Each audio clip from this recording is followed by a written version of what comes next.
India.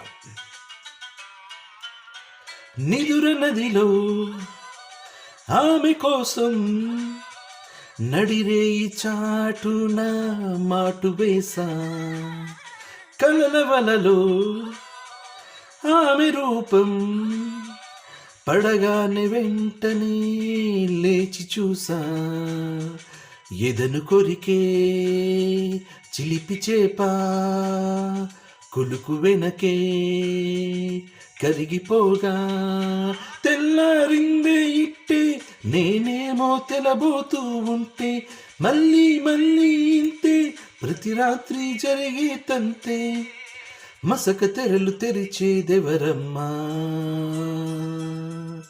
ప్రియురాలి address ఏమిటో చెప్పమ్మా, కాస్త చెప్పమ్మా.